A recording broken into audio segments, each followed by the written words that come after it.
Salutations, episode 77, and today, welcome back for another challenge build video. Now, today we are covering the Tidal Wave, and this weapon was requested by Alpha Boy to cover. Mostly asked if it would be good on Gaige, because close enough usually works pretty well with weapons that naturally ricochet. And I discovered through that request that this weapon does not work with it very well, in the sense that it still gets the damage decrease from close enough when you ricochet with it. And the reasoning for that is because they are still listed projectiles after ricochet. I also noticed that for every bounce, it reapplies the close enough damage decrease. So the first bounce, if that procs the close enough ricochet, then it gets the 50% reduction. If it procs on the second bounce, it's 2 sets of 50% damage decreases. And it's not additive, it's multiplicative. So it's going 50% takeaway, 50% takeaway, so it goes from like 1650 to 800 or 900-ish. A little over 800 to 900. And then it cuts again into like 400-ish. For all of the different bounces. That was very, very sad to see. However, this weapon already doesn't really hit very well, so close enough is one of the best ways to proc damage with it, and it's pretty fast at stacking, especially with it being brought down to 2 ammo in the magazine, and it being a 2 ammo per shotgun. We're getting 1 shot equals a singular reload. So we're stacking Anarchy really quickly, allowing us to even stack, like keep up with the fight for your life decrease in Anarchy. Like, we got downed at roughly 78-ish Anarchy stacks, and we got back up at 75, and we were down for quite a bit. So the stacking potential mid-combat for this gun is really good, and we're still getting a lot of damage out of it. Now, is it the best damage? No, I'm pretty sure there are some other weapons that would perform a lot better here, but for its niche, it does pretty well. The only other weapons that I would use with the playstyle that I'm currently using in this video are like the Hydra, which only really works well if you are running the chaotic class mod, which is giving you that crit damage bonus, that type 1 crit damage, because then we're getting multiplicative crit damage bonuses. Or if you are running or if you just need that slot.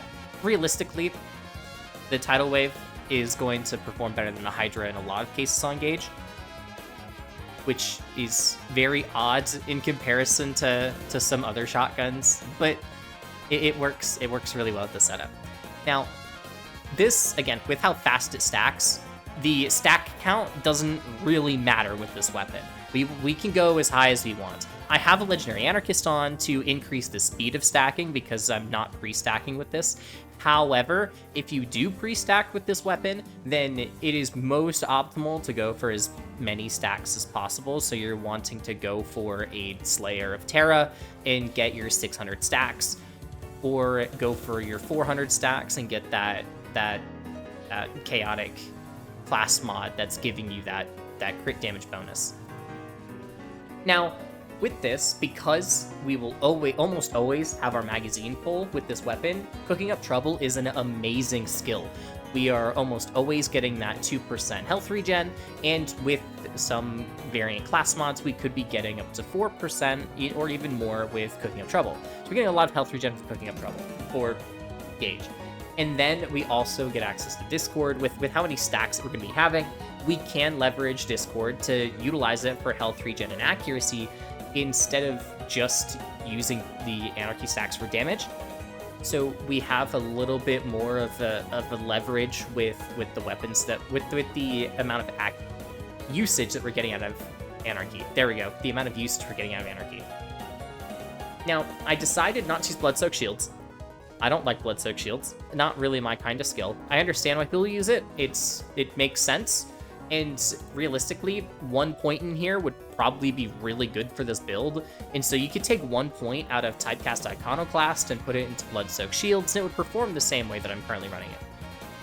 But the setup doesn't. I don't really like Left Stick shields. It's costing HP to get your shield restored, but if you're at that health gate range and you take that 1% off, and you're no longer in a health gate range, then it kind of is bad. It's kind of bad.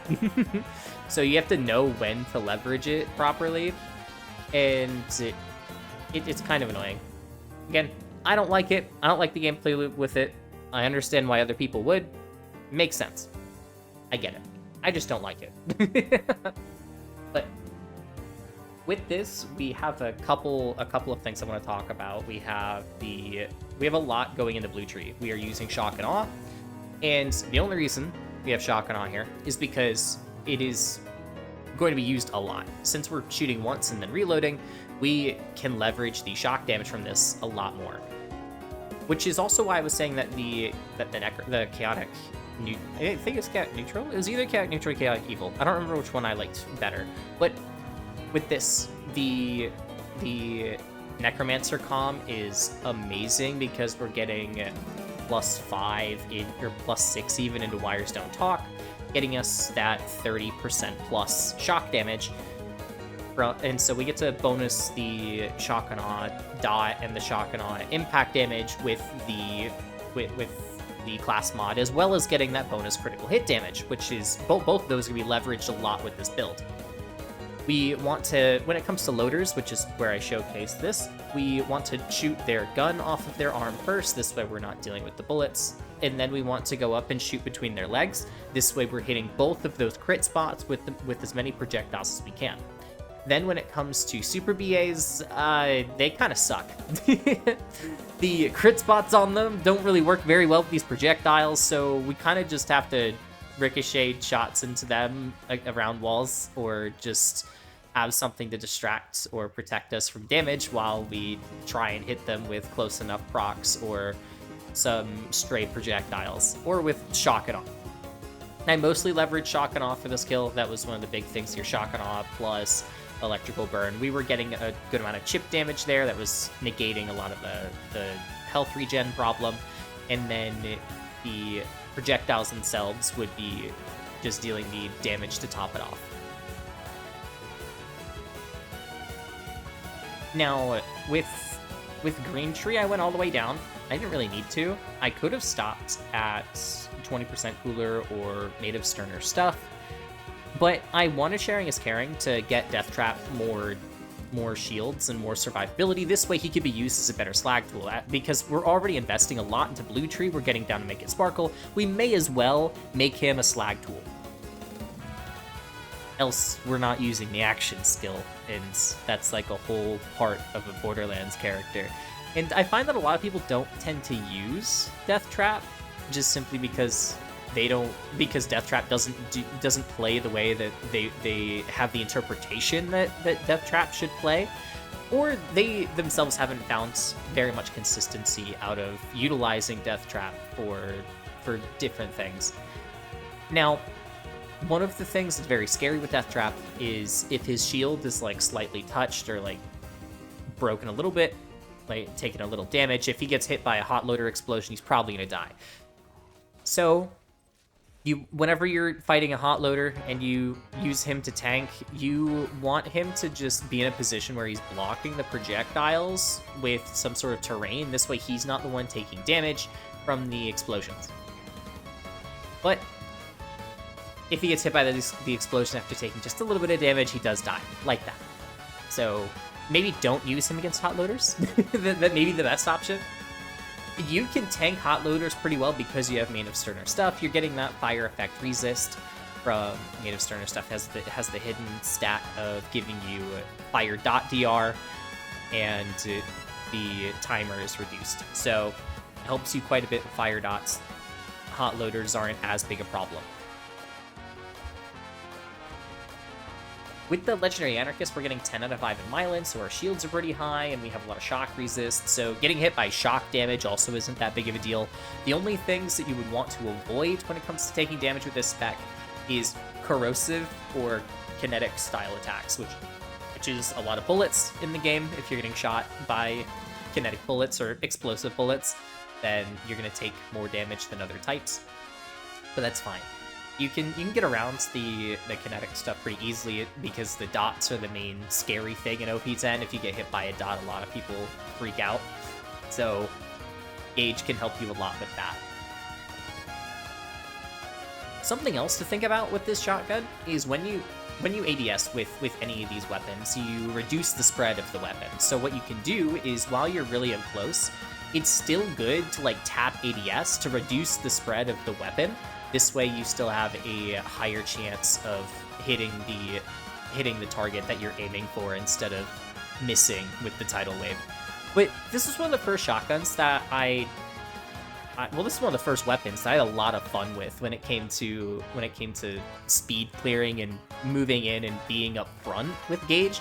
I usually like to be more of the passive player. I stay in the back, I'm sniping, I'm doing the more longer distance style gunplay, or I am hiding behind close quarters and I am shooting around a box and hiding with cover. And with this build, I didn't do that very much. I was up in their face a lot. I was taunting the AI quite a bit, and I was causing them to like fake out melees a lot and to get up close to try and mess with their AI while I was getting as many projectiles as possible. So one of the biggest things I had to do with this was one, learn how to get around a lot of the AIs. So when you get up really close to a lot of loaders, they try to do melee attacks, and so they'll like swing their grenade arm at you, or they'll try and stomp the ground. And the ones that swing their grenade arm at you are pretty easy to dodge. You just strafe to the side that they're swinging from. This way you get around the damage curve. But if they have a stomp like the super BAs, you want to step back a little bit and try and get out of the way, or use Death Trap to focus them down. And this way you're not the one being stomped at. You just stayed out of range and focus on using close enough to get your damage off. But I had a lot of fun with this setup.